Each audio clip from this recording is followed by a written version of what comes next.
Hello and welcome to Frost Over the World. Later in the programme, movie megastar Roger Moore is with us. Then, is Star Trek any guide to the future of science? What effect is the credit crisis having on human rights? The latest from the elections in Iran coming up on the 12th, and the nuclear standoff in North Korea. But first, Myanmar, Burma, where the democratic leader Aung San Suu Kyi is on trial, as you may have read, facing up to 5 years in prison for a mysterious offence, to put it mildly. The Nobel Laureate has already spent more than 11 of the past 19 years in detention and was due to be released now. But she was arrested again instead, after sheltering an uninvited American national who had swum 1 or 2 miles across to her lakeside home. There's been universal outrage at Ms. Suu Kyi's arrest, some of the loudest coming from Nelson Mandela's group of elder statesmen, the Elders, one of whom is former UN envoy Lakhdar Brahimi, one of the great troubleshooters of the world, who joins me now from Paris. Welcome, Mr. Brahimi, welcome. And in fact, this is Thank you very much indeed. And this is very appropriate in a way, because the Elders, of course, one of the honorary elders, in addition to, well, Nelson Mandela, who's an honorary elder, is, of course, in fact, Aung San Suu Kyi. So you have got a particular interest in terms of her as an honorary elder. Yes, indeed. She has been a member since the creation of this group just under 2 years ago. And we met in Morocco a few days ago. And her case was definitely at the center of our preoccupation. What do you expect to happen? There were lawyers, her lawyers were being optimistic today. Are you optimistic that she will be found not guilty? You know, we are hoping, but you know, we were terribly shocked, all of us, that they have found this incredibly thin reason to arrest her 1 week before she was due to regain her full freedom.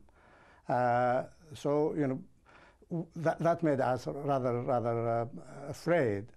But we are hoping that they will realize that to actually condemn her on such a ground would be really too much, even for the situation in Burma.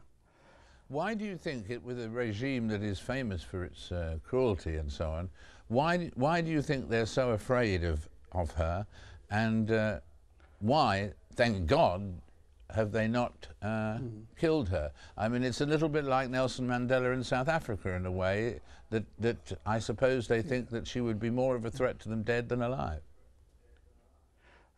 Most probably. As you know, she is the daughter of General Aung San, who was the leader of the struggle for independence in Burma and the first prime minister. He was assassinated soon after independence. And actually, some leaders of the ASEAN group told me that the so-called senior general always speaks of her as the daughter of my late leader.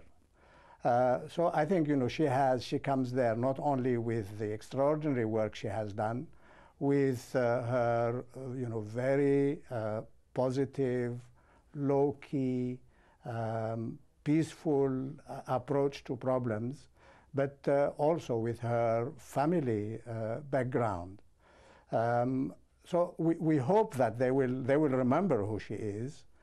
We hope that they will see that she would most probably, indeed, I think we believe certainly, cooperate with them to help them work out transition towards democracy, and for them to relinquish in a dignified manner the power they have held for so long.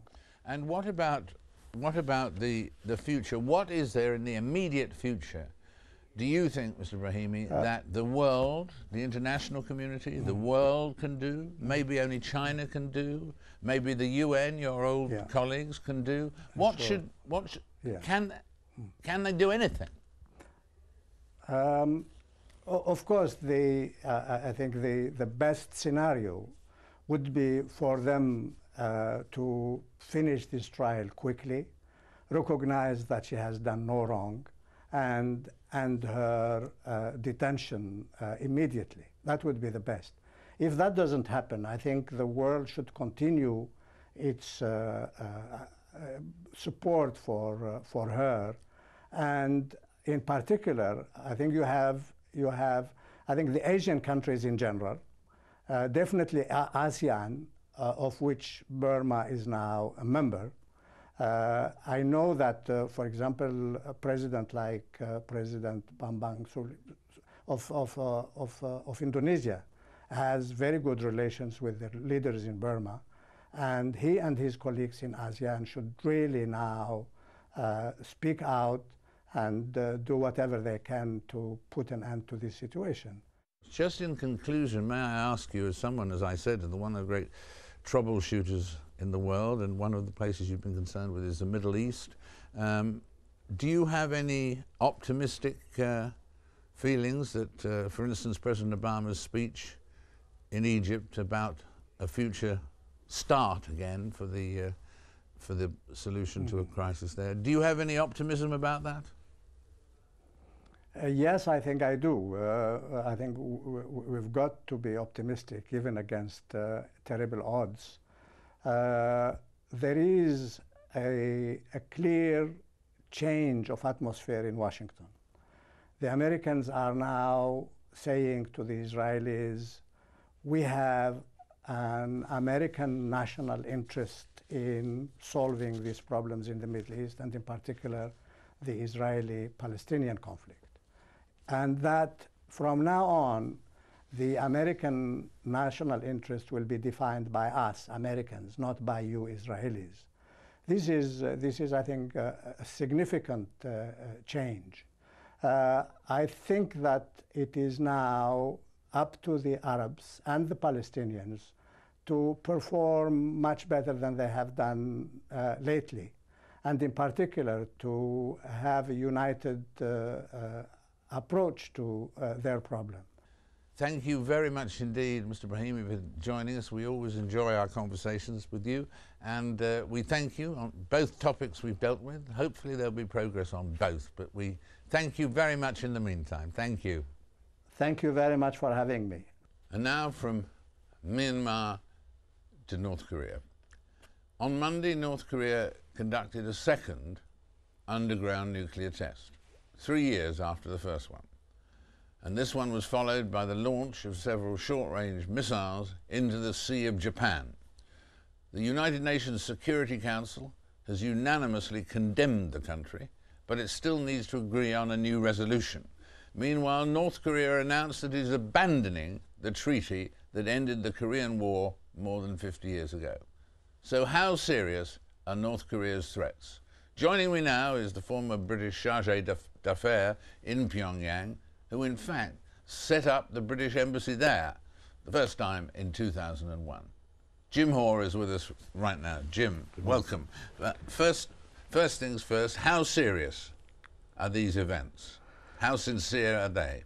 I think they're serious in the sense that anything that ratchets up the tension between two heavily armed countries is dangerous. And what we've seen in the last week is certainly a ratcheting up of the tension. On the other hand, I think some of the statements that have been made exaggerate the real threat that North Korea poses at the moment.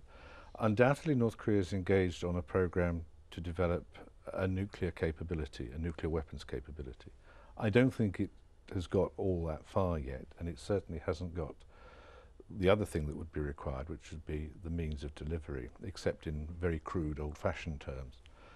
So it's the nuclear test is a dangerous road, but it isn't by any means the end of the road yet. So I think one has to be a bit careful about over-exaggerating what we've got here. We've got a lot of rhetoric.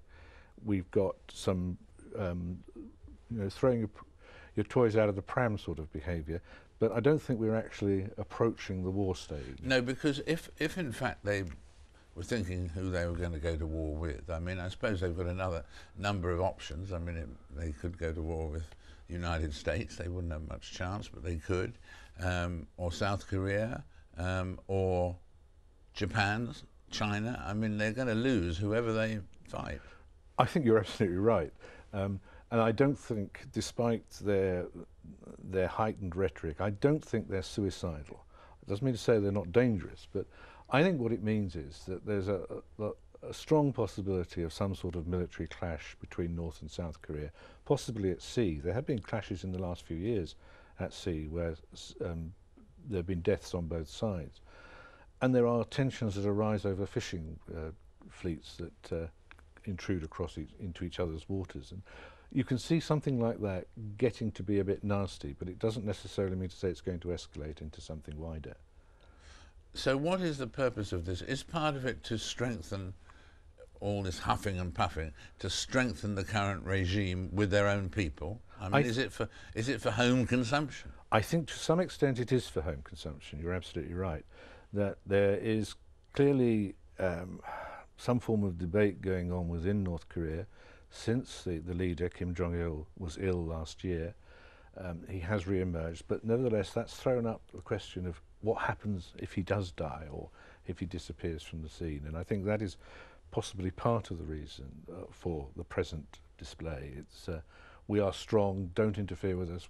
We may have our own problems to sort out at home, but we can hit you if you do anything to get involved with that. I think another factor one should never forget is that there will be the scientific pressure. Having started the process of developing a nuclear power, the scientists will want to carry on and make it work. So you've got that as well. And then I think the third element is a warning to the United States to take North Korea seriously, that to take North Korea's concerns about security and so on as something that really it must address. So it's basically saying to Mr. Obama, you know, we're here, don't forget us, and we know that you have us targeted. We want to end that. So come and talk to us. It's a strange way of doing it, but if you're in the isolated country that is North Korea, it may seem to make sense. Thank you very much indeed. That's a very good summary of the situation, and I know how closely you monitor all of this stuff. So thank you very much indeed for being with us.